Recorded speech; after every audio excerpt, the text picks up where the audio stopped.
Mamawa wabwino amalawi nonse kwina kulikonse kumene muli.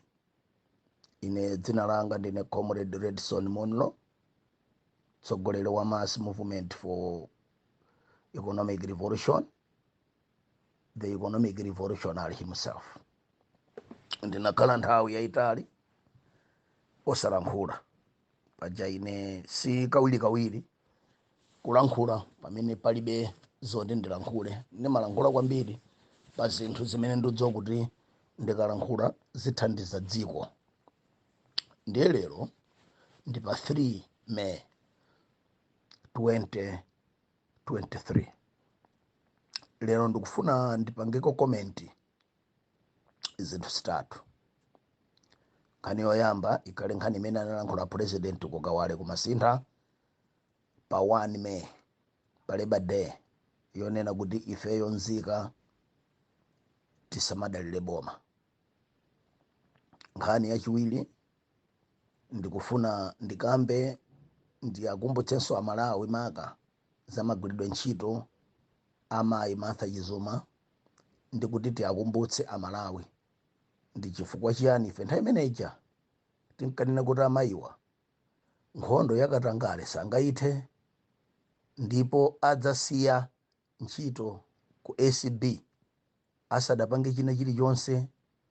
Komanso podzasiya nkhondo ku ACB ko, podzasiya ntchito ku ACB ko, amalawi adzasira nkhondo ya makompensation yoti tidzalipire wanthu amene amayiwo anangokwamanga mosaganizira kapena mosapanga kafukufuku wokwanira.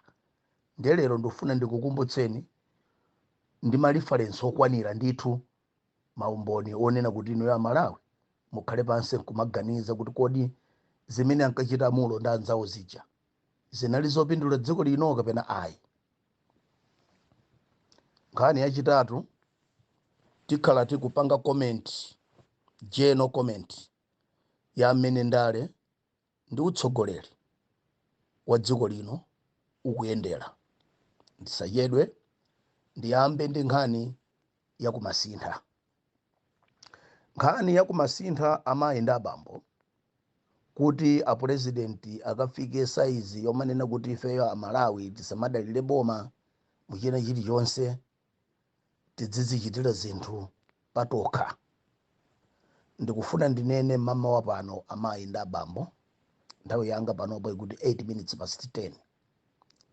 Ndi chipongwe chachikulu mwano, komanso mwina takhululukira president chifukwa akuoneka kuti president iyo adalowa pa ntchitoyi asayi kuidziwa.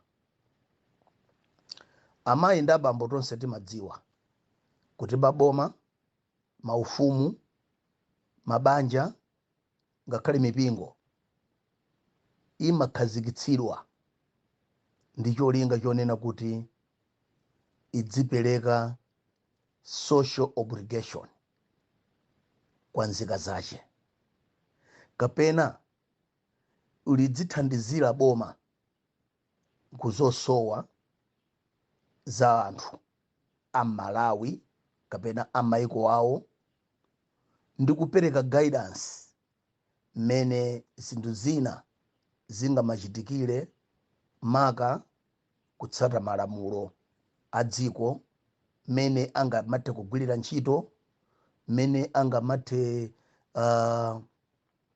kutsatira malamulo a dzikolo, mene zinthu zina zingamathe kuchitikira, chifukwa boma limakhala ndi udindo oyang'anira zinthu zofunika kwambiri ku miyoyo ya nzika zace. Ndi chifukwa chake mdziko lina lililonse limakhala ndi boma, kumakhala maufumu, kumakhala mabanja, kumakhala managers makampani amene amayang'anira zosowa za kampani imeneyo. Ndiye lero apresident nkubwera nkumadzanena kuti iwowo boma kapena kuti amalawi tisamadalire boma muchina chilichonse, ndi chipongwe ndi mwano chifukwa anali president omwewa amene analonjeza amalawi mapulani amene boma linapanga lawo kuti akapatsidwa mwayi woti adzalamulire dziko la Malawi adzapangire nzika za dziko lino maka mmene angayendetsere chuma cha dziko lino kuti chidzipindulira nzika zake.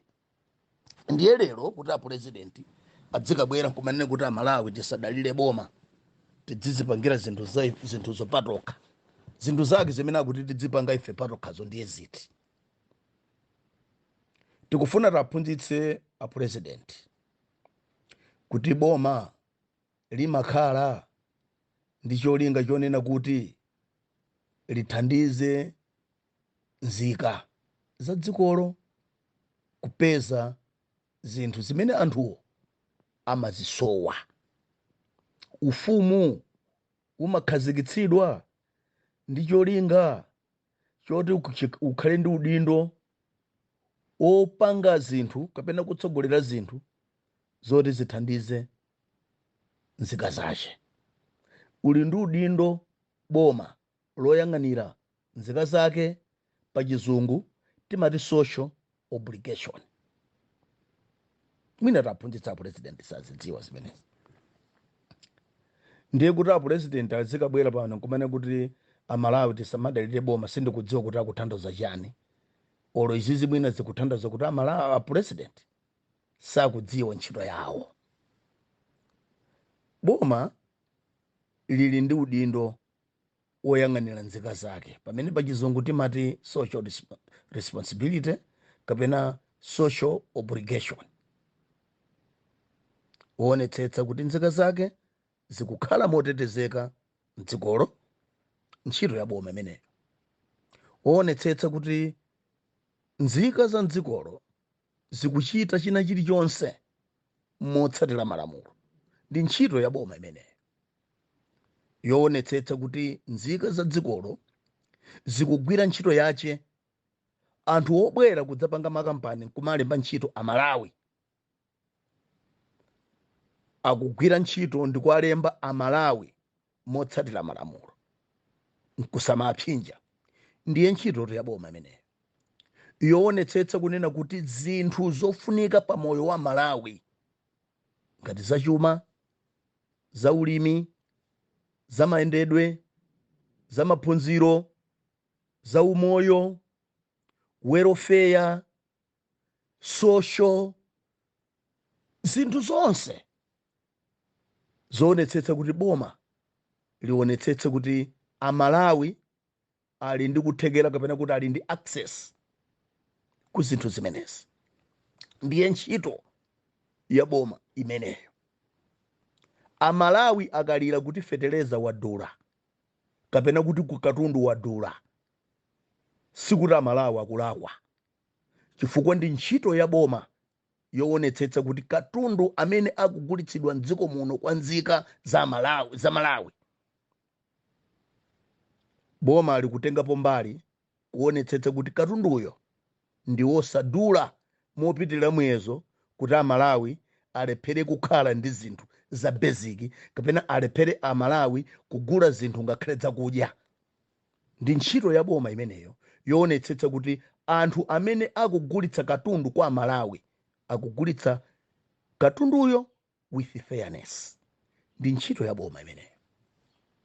Ntchito ya boma ndikuonetsetsa kuti mzipatala muli mankhwala ndipo amalawi akadwala akupita ku chipatala nkukalandira mankhwala ndikuchira. Ndi ntchito ya boma imeneyo. Ntchito ya boma ndikuonetsetsa kunena kuti malawi ngati boma lipange provide madzi abwino, magetsi abwino, environment yabwino ya business kuti amalawi adzitakata adzithamanga apo ndi apo kuti apeze zothandiza mabanja awo ndikumamanganso nawo tinyumba tabwino, kumatumiza ana ku skulu, kumadya zakudya pa khomo. Ndi ntchito ya boma imeneyo. Mmene ndikutere musiti kuthandiza kuti boma litipatse zinthu zaulere. Palibe Malawi ndi mmodzi yemwe amene amalakalaka kuti boma lidzapatsa zaulere zinthu. Ngakhala Malawi amene amadalira fertilizer subsidy fertilizer subsidy sakhala waulere kwa Malawi ayi amalawi amalipira ndalama koma timangokhala kuti kupempha kuti ngati dziko boma lichitepo kanthu kuti lichepetse kuwawa kwa mitengo ikuluikulu ya zinthu zolimira kumunda zimene zimapangitsa kuti amalawi asakwanitse kugula katundu amene angathandizire kuti akolole zokolola zokwana ndikudyetsa mabanja awo ndikugulitsa kuti adzipeza zinthu zina zosowa pamoyo. Sikuti amalawi amafuna kuti mwapatse fertilizer waulere ayi mpaka tikunena pano amalawi analandira ma 15,000 ma 30,000 ndi makampani amene inu munapatsa kuti apange supply fertilizer kwa amalawi fertilizer amene sadalandire. Ndiye mukamabwera pano kumauza anthu kunena kuti ife amalawi tisamadalire boma china chilichonse palibe chimene amalawi timadalire ife boma china chilichonse. Timangokukumbutsani aboma ntchito yanu imene mukuyenera kugwira kwa amalawi. Ntchito yanu ndikuonetsetsa kunena kuti ku Malawi kuno monetary policy ili bwino, mabanki akupereka tidzongola dzanja tochepa kwa amalawi kuti amalawi adzitha kutakataka komanso amalawi adzikhala kenakake akafuna kukasunga tindalama tawo ku banki ola akafuna kukatenga ngongole ku banki. Ndi ntchito ya boma imeneyo. Ndiye lero president akabwera nkumane kuti ineyo amalawi musa madalire boma china chilichonse ndi chipongwe chifukwa amalawi sadalira boma ndipo amalawi samakadya kumakomo kwa president kapena kumakomo kwa anthu andale. Mukudziwa zimenezo. Timasonkha ifeyo misonkho yathu munjira zosiyanasiyana ndi cholinga choti kuti ifeyo boma litichitire zinthu ngati zimenezi. Malawi muno mukhale madzi abwino, ku chipatala kukhale mankhwala, tidziyenda m'misewu yabwino. Malawi muno mafuta adzipezeka kuti anthu adzitha kutakataka, kuma banki forex idzipezeka kuti tikakhala ndi mwayi okhala kuti tiyenera kupanga ma contract pena pake, tidzitha kukhala ndi ndalama yoti titumize kunja kuti tikagule katundu ameneyo tidzathe kupanga supply. Mukhale magetsi abwino, katundu wathu adzikhala at a reasonable price. Ndiye cholinga chimene ifeyo timasonkhera misonkho. Sitifuna zinthu zaulere ndipo sitidya zinthu zaulere ndipo sitidya kukhomo kwa president, kwa akazi ake, kwa pongozi yake, kwa akamwini yake kapena azelamu ake makhazenzi ayi. Amalawi timadya zathu, timadya thukuta lathu.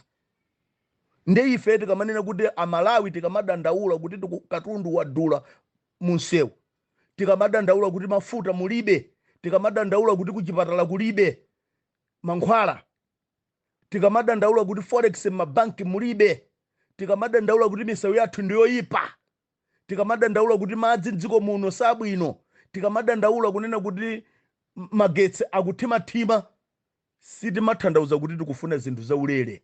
Timapanga demand zinthu zimene tapanga contribute zimene ife tapereka misonkho kuti zinthu zimene zozo zidziyenda bwino. Tikufuna tikuphunzitseni zimene za president. Ndiye mwano wantudzu ngati munalankhula pa 1 musadzalankulenso unless ngati simukudziwa chifukwa chimene mulili president. Nkhani yachiwiri ndikufuna ndikuze na president kuti mukamapanga communicate musamapanga communicate kwa Malawi ngati kuti muli kutchalichi kapena muli pa pulpit kuti ngakhale mutanena story yabodza amalawi angoti amene.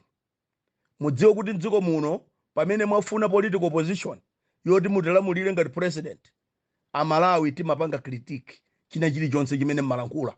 Ife nkumadziwa kuti malankhula mbwerera kapena malankhula za nzeru.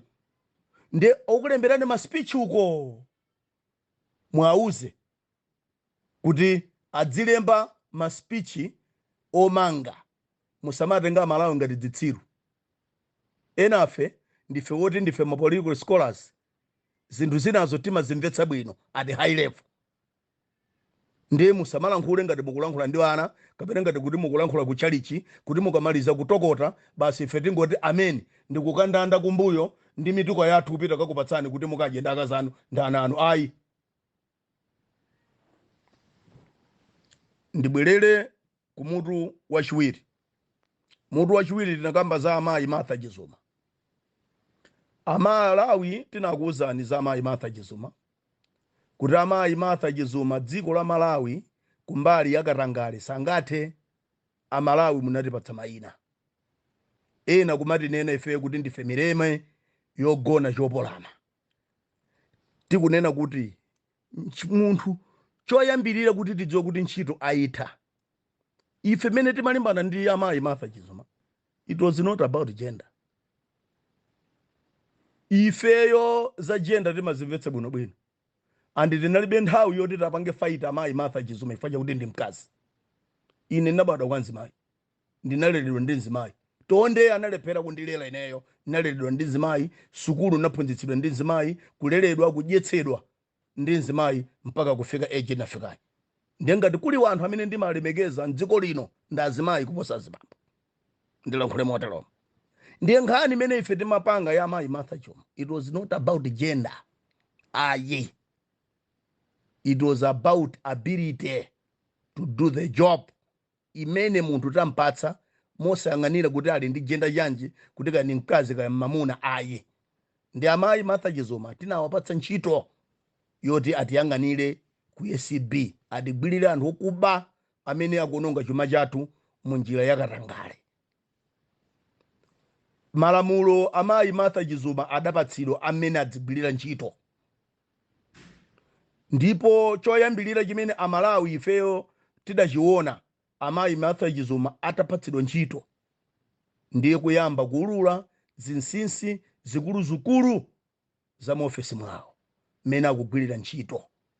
Ife zimene zije tinazoona kuti nzosayenera molingana ndi malamulo amene tinapatsa amayi Martha Chizuma amene adzigwirira ntchito.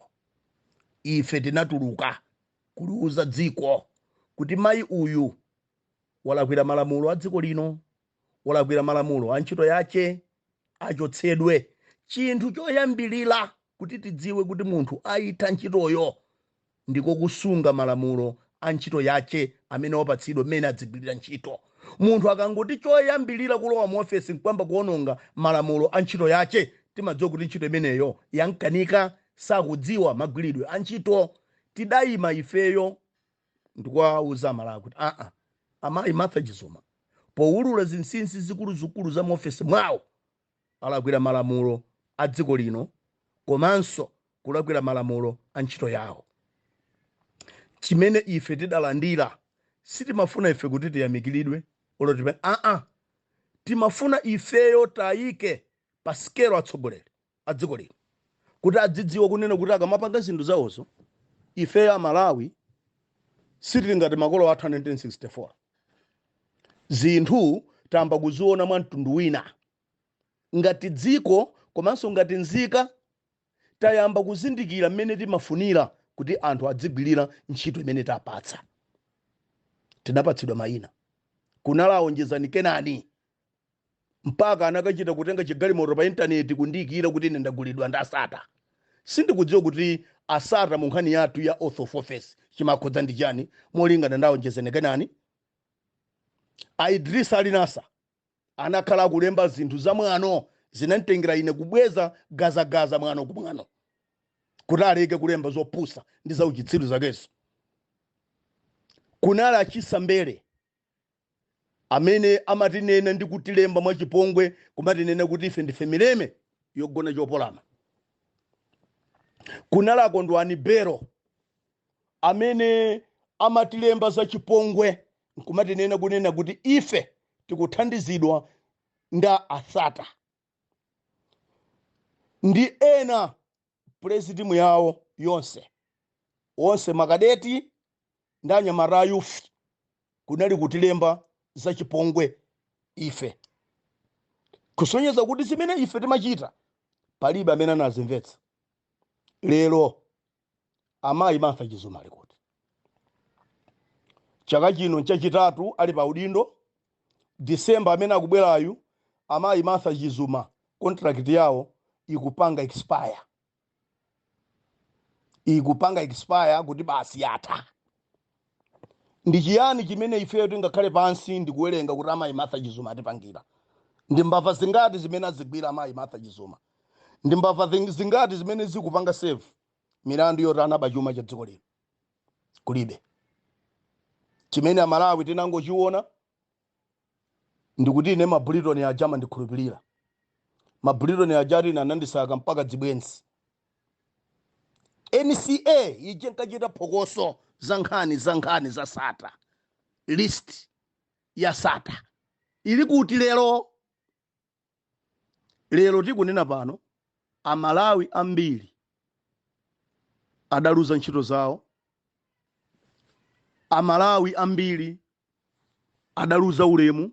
Tikamaona kamayenda mtauni timangota mbava zikutha misonkho yathu zija ndi izi. Koma mpaka lero milandu ija sikudziwika kuti ili kuti. Ndipo tinawauza ife Amalawi kunena kuti zimene akuchita amayi Martha Chizuma zomangomanga anthu chifukwa zitsiru zina zabwebwera pa Facebook, misonkho yathu idzaona nyekhwe kutsogoloku. Chifukwa anthu amene aja mukatenga nkwapititsa ku khote kwatetsera zintchito kwanyozetsa. Lero Amalawi amene aja ikadzafika nthawi yone kuti apezeka kuti alibe mulandu chifukwa wina wake anapanga zinthu zaphuma kumapanga kugwira ntchito ngati wakunyu, Amalawi adzalipira ndalama zambiri. Lero zikumveka mbiri kunena kuti milandu ija ya SATA ija list manena kuti kuli etejani list ya anthu amene amapanga benefit kwa SATA. Milandu imene jakaithetsa ku khoti kuti akuti boma lilibe umboni. Ndiye anthu anachotsedwa ntchito, anthu anatukwanidwa, ananyozedwa. Kodi muganize kuti anthu amene aja akhala chete? Anthu amene aja akakapanga compensation, akakafuna kuti afuna alipiridwe kukapanga apply ku khoti kuti they need compensation ya chitonzo ndi chinyozo ntudzu umene aonjezanike nani amayi Martha Chizuma, achisambere, Idrisa Linasa, akondwani Belo Mundali ndi president yawo inatsira anthu aja adzapereke ndani ndalama zake. Ndalama zake zidzakhala zomwezi zimene Amalawi tikuvutika kuzipezazi. Tikumachita kumva kuwawa kumakanda magazi kuti tipereke misonkhozi. Zidzachoka nthumba bwa ndani kuti talipira anthu amene aja. Tinanena kuti amayi musamagwiritse ntchito phuma. Milandu yanu it's very sensitive. You need to make thorough investigations. Kuti anthu mukamamanga kumarengera ku court kusamaka khalenso ma issues nkhani dzikakhala straightforward. Alakwa amangidwe akaseve kaya nkubweza ndalama zathu abweze. Koma amayi Martha Chizuma amamvera zitsiru agalu ouwa pa Facebook nkumapanga ma decisions akuluakulu ofuna kuonongetsa chuma cha dziko lino. Ndiye lero amayi Martha Chizuma pakumvekanso mbiri yoti amayi Martha Chizuma akumangidwira nyumba ndi anthu okuba. Ndiye ndikufunse ne kuti amayi Martha Chizuma, timu yanu ija, president yanu ija ili kuti? Lero aonjezani kenani muli kuti? Tatulukani mutifotokozere bwinobwino kuti milandu ya SATA ili pati. Akondwani Belo mumatumiza ndi video call nkati reporting from United Kingdom. Nkhani ya SATA ili pati makhala chetetu simukutumizanso ma video yanu aja. NCA ili kuti? Atiuze. NCA ili kuti ya ku UK, ya ku England, inavuta ija kanyama kopya kamene kanadzedzemutsa dziko la Malawi ili kuti? Achisambere makhalatu chete nkhani ya SATA muli kuti? Idrisa Linasa makhalatu chete nkhani ya SATA ili kuti? Amayi Martha Chizuma muli kuti? Ndetu ufuna tikuze na amayi Martha Chizuma, anthu mukangoyerekeza kupita ku court ndikukathetsa milandu ya SATA, anthu aja ndikuyamba kusuma, ndikupezeka kuti pafunika ndalama zoti anthu aja talipire including SATAyo. Amayi Martha Chizuma ndalama zimene zonse zidzachokera mthumba la boma.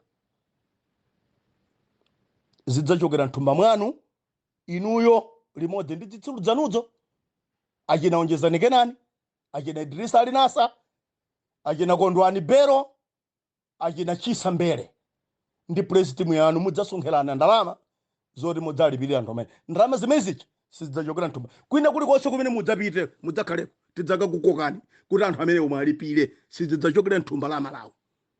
Izo ndetu kuzire ntoni chifukwa tinakuuzani ndipo tinakuunikirani kuti musayerekeze kumangomanga wanthu milandu imene simunaifufuze, milandu imene mulibe nayo mbono okwanira yoti mukapita ku khoti mukapanga defendi. Lero chaka chikutha lisiti ya chinasara sikudziwika kuti likuti, koma anthu anamangidwa ndipo anthu anachotsedwa ntchito. Ndetu kuuzeni ngakhale nyumba imene mukumangidwira ndi okubayo amayi Martha Chizuma, ine pamaso pa Mulungu cheketa to Amalawi tidzakwiya simudzakairowa nyumba imene. Trust me. Timayembekezereniwe kuti amayi Martha Chizuma mugwire ntchito yotumikira dziko lino. Ife sitinakudeni, tinalibe nanu zifukwa zoti tikakudeni, ndipo sitimatumikira wina aliyense. Pambali pongokukumbutsani malumbiriro anu mene tinkakupatsani ntchito yoti mukhale director wa Anti-Corruption Bureau. Basi maononga malamulo a ntchito yanu, malamulo kapena kuti malamulo a dziko akuti chiyani. As simple as that. We had nothing against you. Lero zimene ife tinaziona titakhala pansi ngakhala president analepera kuziona. Lero tikamati December, kodi pofika December lisiti yana sata ija mukhala mutakwanitsa kuipanga try ndikuapanga convict anthu aja ndikukalowa ku ndende. If the answer is yes, zikomo kwambiri. If the answer is no, and mapulani anu ngatala amene wati mukathetsa milandu ija ndi cholinga choti kuti mwalephera kupeza umboni, anthu aja akamba kusuma kumafuna ma compensation, ndikufuna tikuuzeni amayi Martha Chizuma ndi zitsiru zanu zimene mmalankhula zopusa ndemenechi mudzapereka ndi ndalama za mthumba mwanu osati za Malawi. Takamidwa kokwanira Malawi ma benefit a ndalama zathu za misonkho zimene timalipira sitikuzidziwa, tikumangona ndale akutilemerera tikuona maso. Sitidzalola uchitsiru umene inuyo mwachita ndi gulu lanu omangomanga anthu osalakwa. Lero mukanene kuti mulibe umboni, mulibe anthu aja alibe milandu, mukathetse milandu ija kumembekezera kuti fa Malawi anthu amene aja talipira. Chibwana chimenecho sichichitika. Mudzalipira ndi ndalama zanu za mthumba. Ndikupita kumapeto, nkhani imene tikunena pano ndiya kumapeto. Number 3, amayi ndi abambo mdziko muno mulibe utsogoleri. Mutati mumve zonse zimene zanenedwazi, nkhani yake yagona pa utsogoleri. Lero a president atakupita ku UK ndi anthu 70 chakuti atenga madollars. Anthu 70 chakuti atenga madollars. Dziko likuvutika, mdziko mulibe forex. Dziko likuvutika, mdziko mulibe mafuta, mdzipatala mulibe mankhwala. Federeza anthu sadagule, kuli njala ya dzaunene, koma atenga anthu 70 chakuti kupita nawo ati ku inauguration ya Kingi. Zomvetsa chisoni ndi zomvetsa manyazi kuti we have such a president oti alibe welfare ya Malawi kumtima kwake. Ndeti funa tikuuzeni a Malawi nthawi ija ndi ino. Timakuuzani ife mukuyembekeza Mulo ndi Kalindo apite kunsewu. Mulo ndi Kalindo otu ndi ana munthu wina amene kuti akaphedwa kumeneko adzizunzika makolo athu amakhala akulira. Koma inuyo ngati nzika anu ake a Malawi muchita chiyani kuti muteteze dziko lanu ndi la ana anu? Umasangodalira Mulo ndi Kalindo ayi, nanunso muchitepo kanthu. Chifukwa mavuto amene akubwera mdziko muno sakuwawa Mulo okha ndi Kalindo okha ayi, akuwawa Malawi tonse. Tikumva kuwawa, tikukanda chifukwa cha ulamuliro wa Chakwera umene wapangitsa kuti dziko muno musakhale chakudya, umene wapangitsa kuti dziko muno musakhale mafuta, umene wapangitsa dziko muno musachuma chisamayende bwino, umene wapangitsa dziko muno kuti mdzipatala musapezeke mankhwala, umene wapangitsa chaka chino zaka ziwiri zokha zitatu zokadza alamulira Chakwera. Anthu amene amwalira ndi imfa zodzimangirira ochuluka kwambiri fa cha umphawi. ndi amalawi mukuyenera kuchitapo kanthu. Posachedwa apa amayi ndi abambo ndikhala ndikukufotokozerani my determination for my political destiny. Tapanga activism zikuoneka kuti sizikutheka, chifukwa ngakhale ku opposition kwakhala chete sakuthandiza dziko lino.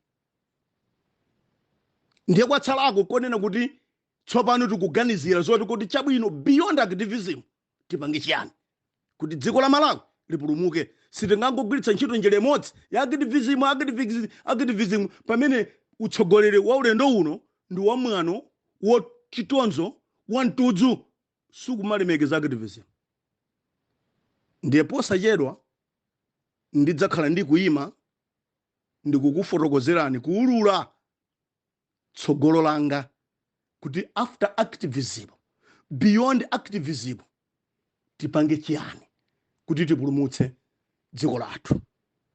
Ambuye akakudalitseni, Mulungu akadalitse dziko la Malawi chifukwa cha dzina loti Yesu. Ifeyo mawa pano tikuti amen.